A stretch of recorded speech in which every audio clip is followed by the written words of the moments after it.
अब हम सब उदाहरण के माध्यम से तद्धित प्रत्यय को समझने का प्रयास करते हैं।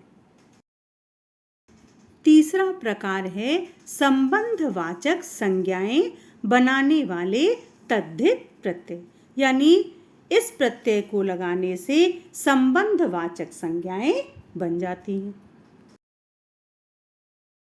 संबंधवाचक तद्धित प्रत्यय में पहला प्रत्यय है हाल प्रत्यय। जब नाना इस मूल शब्द के अंत में हाल प्रत्यय लगेगा तो निर्मित शब्द होगा ननिहाल, जिसे आप नाना का घर कहते हैं।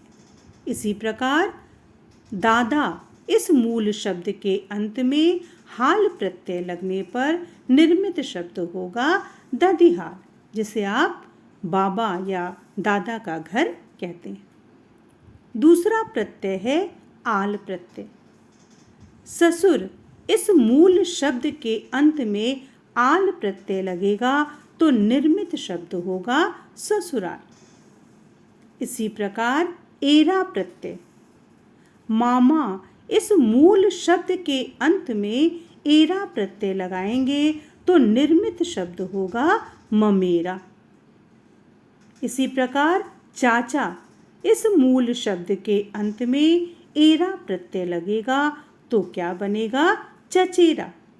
मौसा इस मूल शब्द के अंत में एरा प्रत्यय लगेगा तो निर्मित शब्द होगा मौसेरा, जो मौसा, चाचा, मामा के संबंध को सूचित करता है।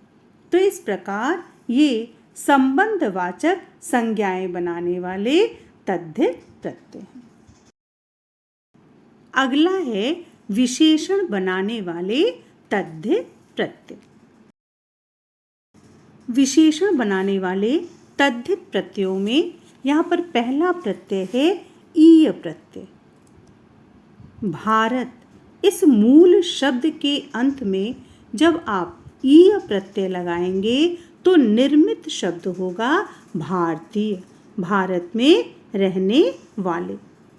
इसी प्रकार अन्य शब्द भी बनते हैं, जैसे देश इस मूल शब्द में जब आप ईय प्रत्यय लगाएंगे तो क्या बनेगा देशीय। राष्ट्र इस मूल शब्द के अंत में ईय प्रत्यय लगाने पर निर्मित शब्द होगा राष्ट्रीय। दूसरा प्रत्यय है वान प्रत्यय। गुण इस मूल शब्द के अंत में जब आप वान प्रत्यय लगाएंगे तो निर्मित शब्द होगा गुणवान, गुण से युक्त व्यक्ति। इसी प्रकार धन इस मूल शब्द के बाद जब वान प्रत्यय लगाएंगे तो निर्मित शब्द होगा धनवान, जो धन से युक्त है। बल इस मूल शब्द के अंत में वान प्रत्यय लगेगा तो निर्मित शब्द होगा बलवान, बल से युक्त व्यक्ति। अगला प्रत्यय है इक प्रत्यय। समाज इस मूल शब्द में जब आप इक प्रत्यय लगाएंगे तो निर्मित शब्द होगा सामाजिक, समाज में रहने वाला व्यक्ति सामाजिक। इसी प्रकार नीति मूल शब्द में जब इक प्रत्यय लगेगा तो निर्मित शब्द होगा नैतिक, नैतिक मूल्यों से, गुणों से युक्त व्यक्ति। इसी प्रकार धर्म इस मूल शब्द के अंत में इक प्रत्यय लगेगा तो निर्मित शब्द होगा धार्मिक, धर्म का आचरण करने वाला। अगला प्रत्यय है आ प्रत्यय।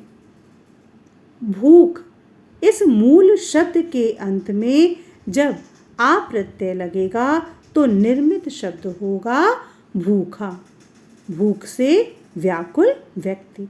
इसी प्रकार प्यास मूल शब्द के अंत में आ प्रत्यय लगेगा तो निर्मित शब्द होगा प्यासा, प्यास से व्याकुल व्यक्ति। तद्धित प्रत्यय के अंतर्गत पांचवा प्रत्यय है स्त्रीलिंग बनाने वाले तद्धित प्रत्यय।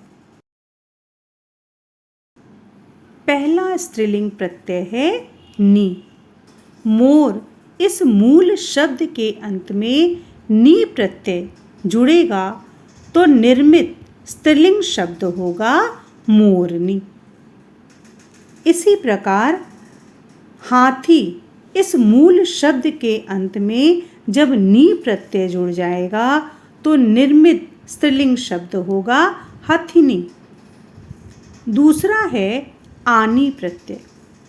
जैसे नौकर इस मूल शब्द के अंत में आनी प्रत्यय लगा तो निर्मित स्त्रीलिंग शब्द बनेगा नौकरानी। इसी प्रकार सेठ मूल शब्द के अंत में आनी प्रत्यय जुड़ने पर स्त्रीलिंग शब्द बनेगा सेठानी। ई प्रत्यय। पुत्र इस मूल शब्द के अंत में ई प्रत्यय लगा तो निर्मित स्त्रीलिंग शब्द बनेगा पुत्री। दादा इस मूल शब्द के अंत में ई प्रत्यय लगेगा तो स्त्रीलिंग शब्द बनेगा दादी। नाना इस मूल शब्द के अंत में ई प्रत्यय लगा तो स्त्रीलिंग शब्द बनेगा नानी।